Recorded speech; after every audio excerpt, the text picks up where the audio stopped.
Hello इन shalom everyone, एक बार फिर से आपका बहुत बहुत स्वागत करते हैं। और आज मैं एक बहुत ही खास टॉपिक के ऊपर आपके साथ बात करने जा रही हूँ। क्या आप जानते हैं कि आराधना, वर्शिप जब आप करते हैं वो परमेश्वर को खुश करने की बजाय दुष्ट आत्माओं को खुश करने वाली भी हो सकती है। क्या आप इस बात को जानते हैं कि एक बहुत ही फाइन थिन लाइन होती है जबकि आप परमेश्वर की आराधना करने के लिए बैठे और आप किसी और जगह ही निकल जाएं। ऐसा भी हो सकता है कि जो आराधना, जो वर्शिप को दुष्ट आत्माओं को भगाने का एक प्रभु ने जरिया बनाया है, वो रादर उनको भगाने की बजाय अट्रैक्ट करने और खुश करने वाली चीज बन जाए। अगर आप ये सोच रहे हैं कि ये कैसे क्वेश्चंस हुए, क्या ये पॉसिबल है, तो आज के इस मैसेज में आपको बहुत सारी नई चीज़ों के बारे में जानकारी मिलने जा रही है। आज आप जान पाएंगे कि कैसे आपकी वर्शिप परमेश्वर को खुश होने वाली होनी चाहिए और कैसे हम बच सकते हैं ऐसी वर्शिप से जो कि दुष्ट आत्माओं को और डीमंस को अट्रैक्ट करती है और खुश करती है और शैतान की खुशी का कारण बन जाती है।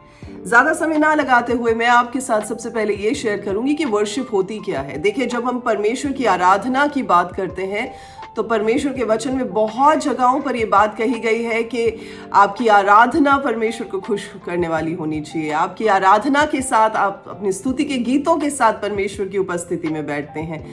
और जब हम भजन संहिता 22:3 पढ़ते हैं तो वहां पर ये बात लिखी है कि परमेश्वर अपने लोगों की, इज़राइल की स्तुति में विराजमान होने वाले परमेश्वर हैं। That means he is the lord God who enthrones on the praises of his people of Israel. तो जब हम परमेश्वर के सामने अपनी स्तुति, अपनी आराधना के लिए मुंह खोलते हैं तो हम क्या कर रहे हैं? It is a kind of a cycle which is being created. जब हम अपनी आवाज को खोलते हैं, हम परमेश्वर की उपस्थिति को अट्रैक्ट करते हैं। जब परमेश्वर की उपस्थिति हमारी जिंदगी में आती है तो वो बंधनों को तोड़ती है, बंधनों को खोलती है। तो ये क्या है? ये एक साइकिल फॉर्म हो जाता है। परमेश्वर आते हैं, परमेश्वर बंधनों को तोड़ते हैं। उनकी प्रेजेंस के साथ हर एक ऐसी चीज जो हमारी जिंदगी में नहीं होनी चाहिए वो हमारी जिंदगी से निकाली जाती है। और फिर क्या होता है? और प्योरिटी के साथ और होलीनेस के साथ हम परमेश्वर की महिमा करके उस प्रेजेंस को और थिक कर देते हैं। अब यहाँ पर बात यह है कि कई बार जब आप बहुत वीक फील करते हैं तो आपकी वीकनेस में आपको स्ट्रेंथ की ज़रूरत होती है, तो आपसे प्रार्थना नहीं की जाती, लेकिन आप वर्शिप सॉन्ग्स लगाकर आप परमेश्वर की आराधना करनी शुरू हो जाते हैं। तो आपकी वीकनेस में परमेश्वर की स्ट्रेंथ भी दिखनी शुरू हो जाती है। कि जब आप अपनी आराधना में अपनी आवाज़ को उठाते हैं तो दुष्ट आत्माओं की और वो डीमंस की जिनकी असाइनमेंट आपके खिलाफ होती है, उनके फुट होल्ड जो है वो कमज़ोर पड़ने शुरू हो जाते हैं और वो फिसलने शुरू हो जाते हैं और वो आपकी लाइफ से बाहर निकल जाते हैं। आराधना के साथ ऐसा भी होता है कि जो आपके खिलाफ आपके एनिमीज ने प्लान्स बनाए होते हैं वो परमेश्वर मूर्खता में उनके लिए बदल देते हैं और आपके खिलाफ वो कोई भी प्लान्स चल नहीं सकते। आराधना में ऐसा भी होता है कि परमेश्वर अपने स्वर्ग के झरोखों को खोल देते हैं और आपके लिए परमेश्वर उन रिवर्स को फ्लो होने देते हैं जो प्रभु की महिमा के, परमेश्वर की प्रेजेंस की रिवर्स हैं। तो देखा जाए वर्शिप का काम क्या है? वर्शिप का काम है परमेश्वर की उपस्थिति में एंटर करना और परमेश्वर की उपस्थिति को इनवाइट करना। सो ये दोनों काम कब होते हैं? जब हम आराधना में परमेश्वर के साथ जुड़ते हैं, यानी जब हमारी रूह परमेश्वर की रूह के साथ जुड़ती है, हमारी सारी डिपेंडेंसी परमेश्वर के ऊपर हो जाती है। यानी हम हर चीज से अपना ध्यान हटाकर सिर्फ परमेश्वर, अपने क्रिएटर के ऊपर लगाते हैं। वो हमारे लिए सच्ची आराधना होती है, जब हम सच्चाई में और जब हम आत्मा में होकर परमेश्वर की आराधना करते हैं। वर्शिप सिर्फ गाना, म्यूजिकल इंस्ट्रूमेंट्स बजाना, अपने टैलेंट को एग्जिबिट करना नहीं होता, लेकिन वर्शिप एक ऐसा तरीका है जिससे हम अपने परमेश्वर को आदर देते हैं, परमेश्वर को वो जगह देते हैं जिसे वो डिजर्व करते हैं। सो ये बहुत ही फाइन थिन लाइन होती है कि कब आपकी वर्शिप परमेश्वर को खुश करने वाली वर्शिप के बजाय लोगों को खुश करने वाली वर्शिप हो जाए।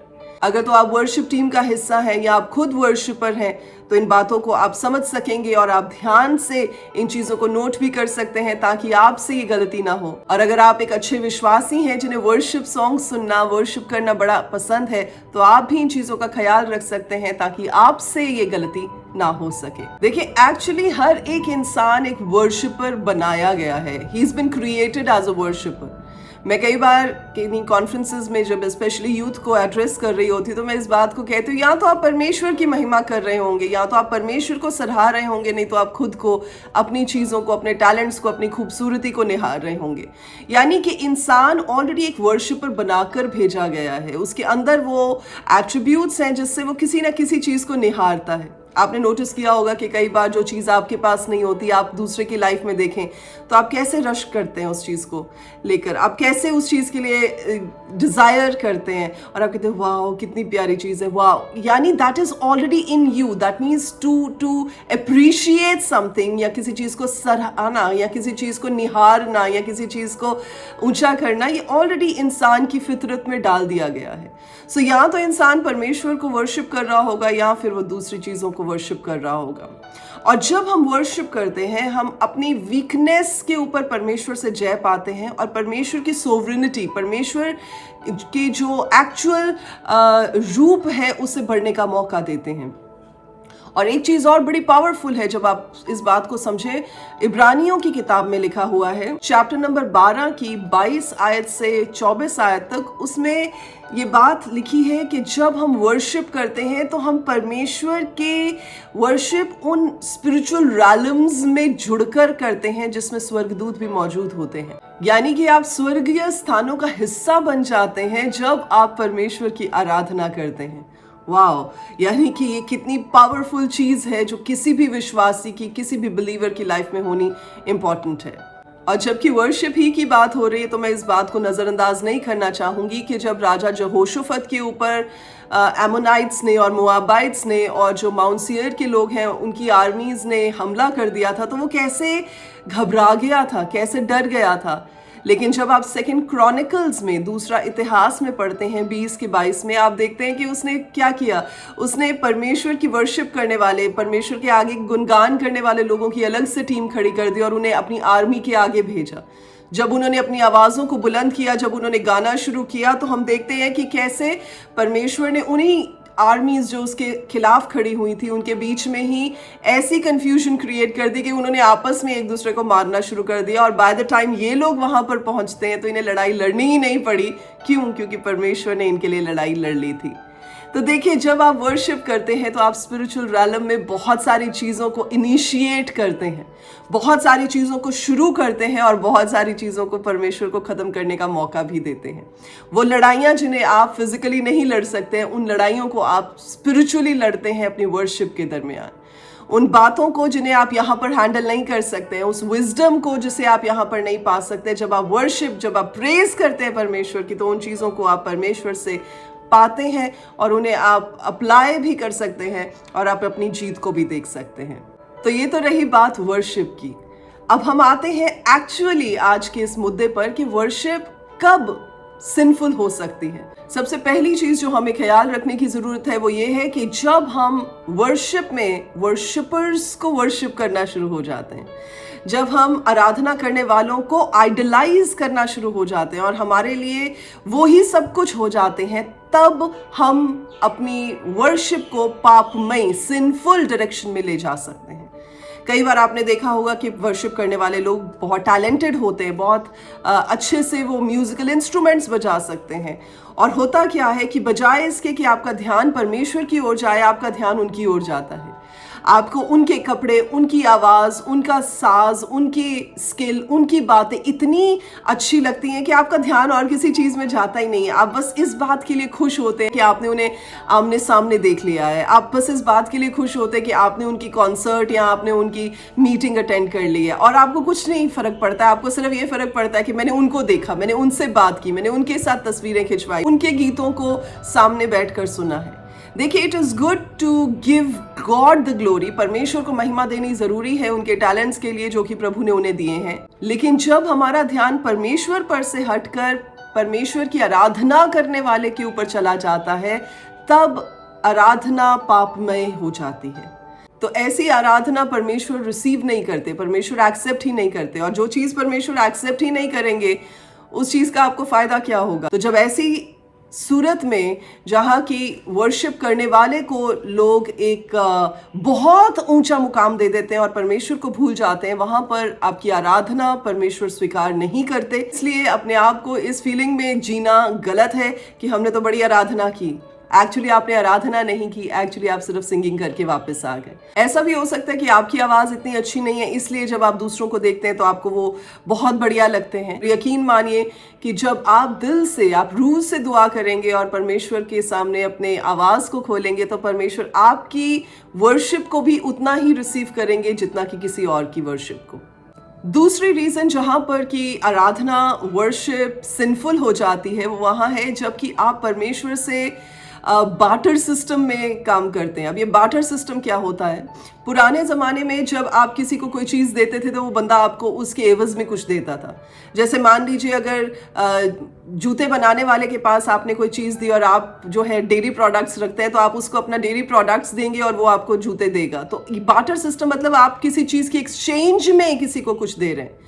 तो जब आप वर्शिप करते हैं, आपके लिए एक बार्टर सिस्टम नहीं होना चाहिए कि मैं वर्शिप करूंगा तो मुझे आशीष मिलेगी, मैं इसलिए वर्शिप करूंगा क्योंकि परमेश्वर मुझे बहुत सारी बरकतों के साथ मामूर कर देंगे। जी नहीं, ये एटीट्यूड जो है जब आपकी जिंदगी में आ जाता है तो परमेश्वर इस एटीट्यूड के साथ आपकी वर्शिप को रिसीव नहीं करते।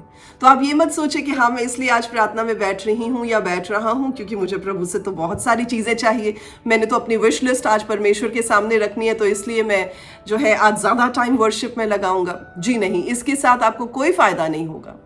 वर्शिप इसलिए ना करें कि आपको परमेश्वर से कुछ चाहिए, वर्शिप इसलिए करें क्योंकि परमेश्वर वर्शिप के योग्य, वर्शिप के लायक परमेश्वर है। मैं ऐसा नहीं कह रही कि परमेश्वर से तवक्कुल रखना गलत है, कि आप एक्सपेक्ट मत करें कि परमेश्वर आपके लिए कुछ करें।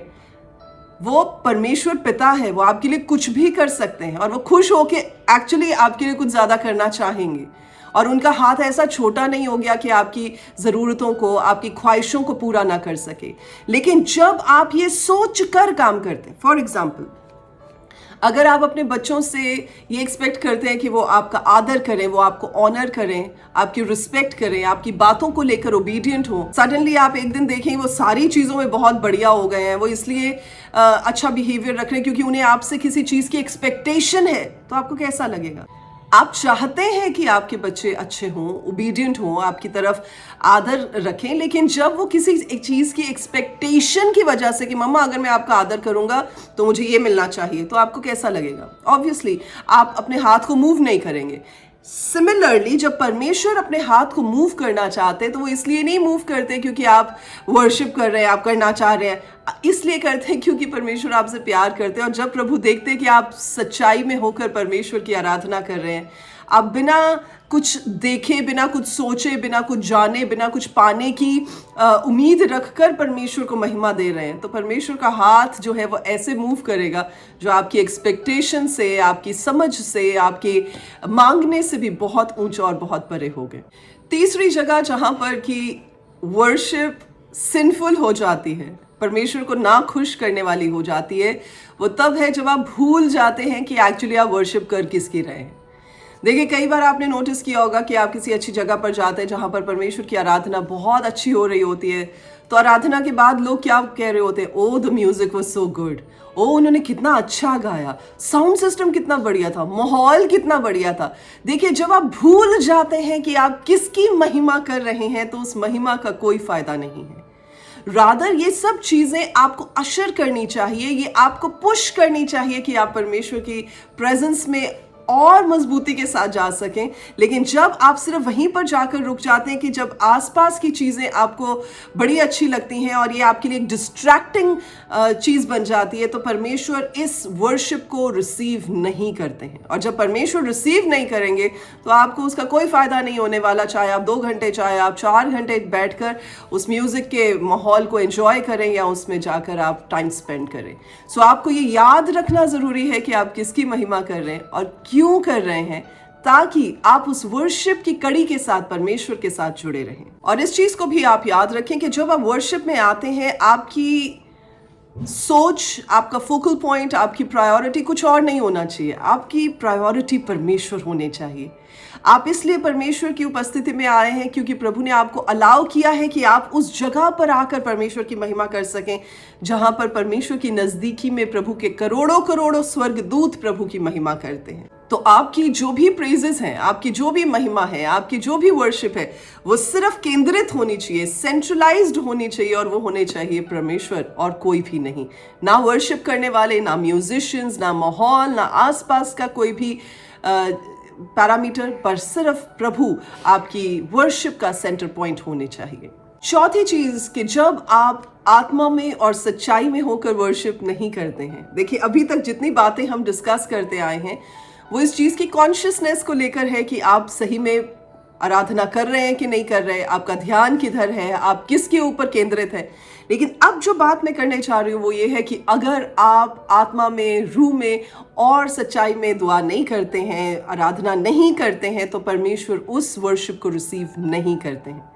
जब आप यूहन्ना 4:24 में देखते हैं तो परमेश्वर के वचन में ये बात बहुत क्लियरली लिखी हुई है कि सिर्फ यही वर्शिप, और वर्शिप की कोई और परिभाषा नहीं लिखी जिसे परमेश्वर रिसीव करते हैं। This is the only kind of worship जो परमेश्वर रिसीव करते हैं। तो इसका मतलब ये नहीं है कि आप इमोशनल होकर वर्शिप कर रहे हैं, इसका मतलब ये नहीं है कि आप बिलख बिलख कर वर्शिप कर रहे हैं। हाँ, इमोशनल होना वर्शिप में जब आप परमेश्वर के साथ जुड़ते हैं उसका एक बाय प्रोडक्ट हो सकता है। और आपने नोटिस किया होगा कि जब आप रूह में हो जाते हैं, परमेश्वर के रूह के साथ आप जुड़ जाते हैं और आप वर्शिप कर रहे होते हैं, आपको पता ही नहीं चलता आप कब अपने हाथों को उठा लेते हैं। कितनी देर तक आपको हाथों को आप उठा के रखते हैं अपने, और आपको थकावट महसूस नहीं होती।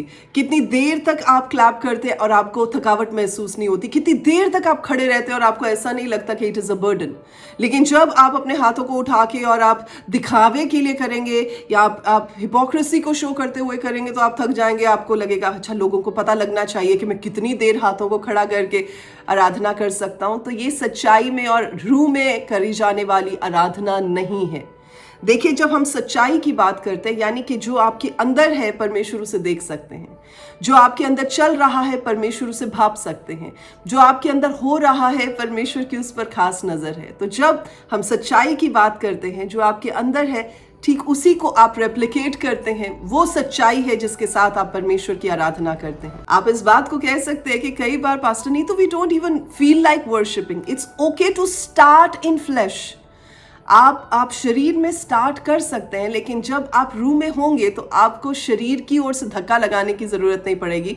आपको खुद ब खुद परमेश्वर का पाक रूह उस चीज में अशर करके आपको तैयार करेगा और आपके रूह को अपने कंट्रोल में लेगा ताकि आप परमेश्वर की आराधना सच्चाई के साथ कर सकें और रूह में कर सकें। अब आप अनसेटल्ड फील करते हैं या आप एंग्शियस फील करते हैं, उस समय अगर आप आराधना के माहौल में आते हैं तो अपने दिल को सेटल होने दें, अपनी थॉट्स को सेटल होने दें, और जब वो सेटल होंगी तब आप परमेश्वर की उपस्थिति में जुड़ने पाएंगे। याद रखें, जब हम मत्ती रचित सुसमाचार पढ़ते हैं उसके चैप्टर नंबर 6 की पहली आयत में भी ऐसा ही लिखा है।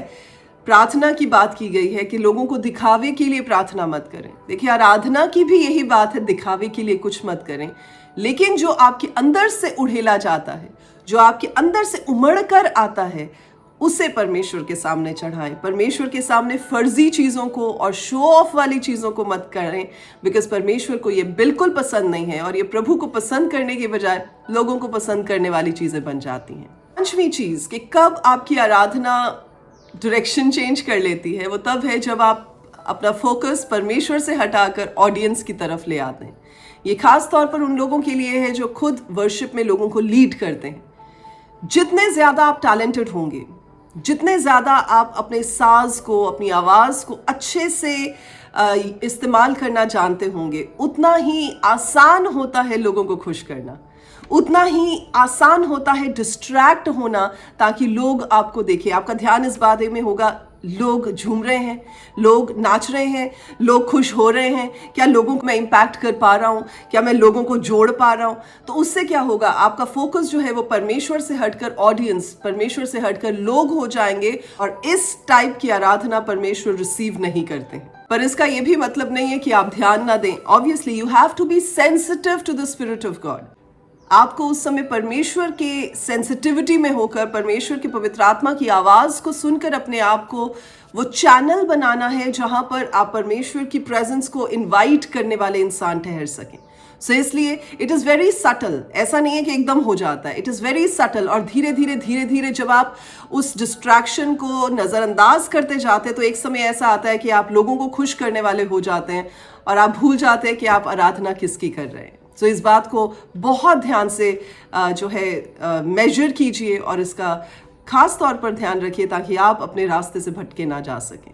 6th चीज़ जो मैं आपके साथ शेयर करना चाहूँगी वो ये है कि जब आप परमेश्वर के पवित्र आत्मा के ऊपर रिलाय करना भूल जाते हैं और अपने ऊपर रिलाय करते हैं, आपकी वो वर्शिप परमेश्वर को भाने वाली वर्शिप नहीं रह जाती है।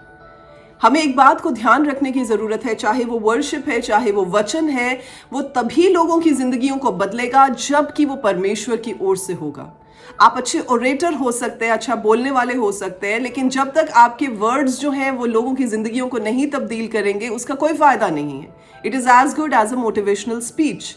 आप एक अच्छे सिंगर हो सकते हैं, लेकिन वो सिर्फ सिंगिंग ही हो सकती है जब तक वो परमेश्वर के पवित्र आत्मा के द्वारा नहीं चलाई हुई होगी, संचालित की हुई नहीं होगी, डायरेक्टेड नहीं होगी, तब तक वो जिंदगियों को नहीं बदलेगी। इसलिए हमें इस बात को ध्यान रखना है कि कोई भी जो वर्शिप में है, चाहे वर्शिप कर रहा है, चाहे वर्शिप का हिस्सा है, चाहे वर्शिप में पार्टिसिपेट कर रहा है, चाहे बिलीवर्स हैं, चाहे टीम का हिस्सा है, हम सबको ये बात ध्यान रखने की ज़रूरत है कि हमारी डिपेंडेंसी परमेश्वर के पवित्र आत्मा पे होनी चाहिए। हम इसलिए कंफर्टेबल नहीं हो जाते क्योंकि हमें पता है कि वी कैन मैनेज, हम लोग इस चीज़ को मैनेज कर सकते हैं। Oh, I have been playing this instrument, मैं इतने सालों से इस इंस्ट्रूमेंट को बजा रहा हूँ तो मुझे तो ये आता है, कोई बात नहीं, मैं देख लूँगा।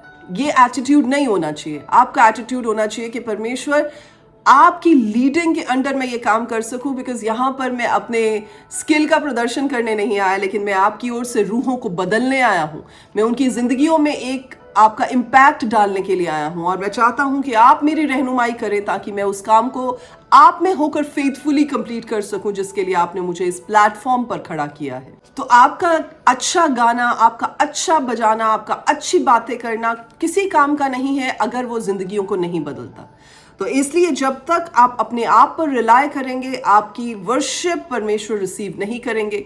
जब आप पवित्र आत्मा पर रिलाय करेंगे तो परमेश्वर उस वर्शिप को रिसीव भी करेंगे और उस वर्शिप के द्वारा काम भी करेंगे जो आपने अपनी आंखों से नहीं देखे हैं।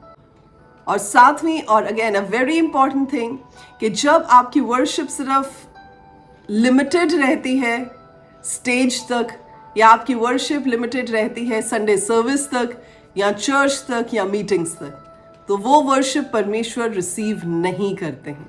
क्यों? क्योंकि परमेश्वर की ओर से हमें ऐसा ठहराया गया है कि हमारी जिंदगी परमेश्वर के लिए एक वर्शिप सॉन्ग होनी चाहिए। हमारा उठना, बैठना, चलना, फिरना, हर एक काम जो है वो परमेश्वर की महिमा के लिए होना चाहिए।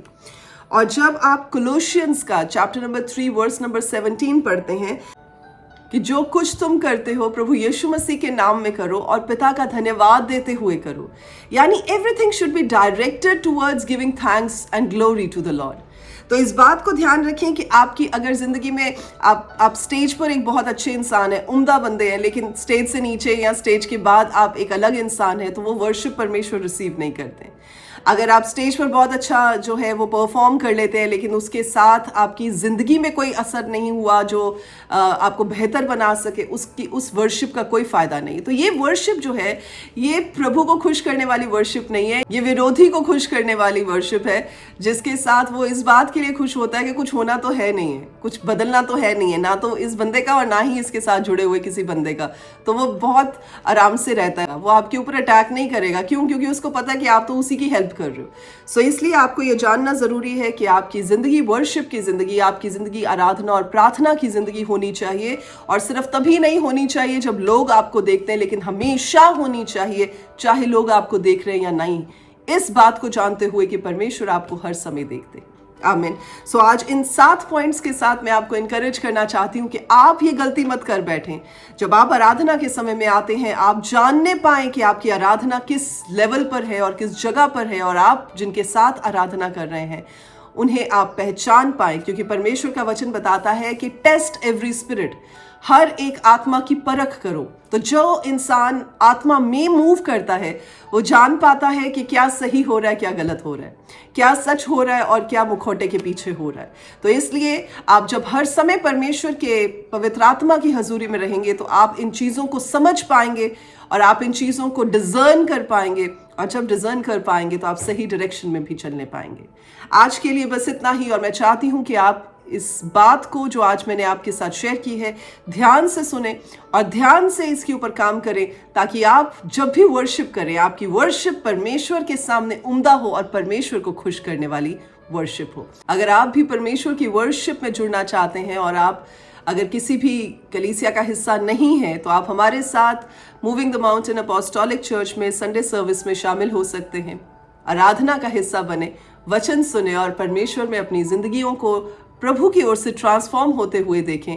ये हमारा विश्वास भी है और इसे हम देखते भी आए हैं। डिटेल्स आपके डिस्क्रिप्शन बॉक्स में है, आप हमें संपर्क कर सकते हैं। आज के लिए बस इतना ही। इस वीडियो को उन सभी के साथ आप शेयर कीजिएगा जिन्हें आप चाहते हैं कि वर्शिप में परमेश्वर से भरपूरी से आशीषें पा सकें और सही तरीके की वर्शिप के साथ परमेश्वर के साथ जुड़ सकें। आज के लिए बस इतना ही। God bless you. शालोम।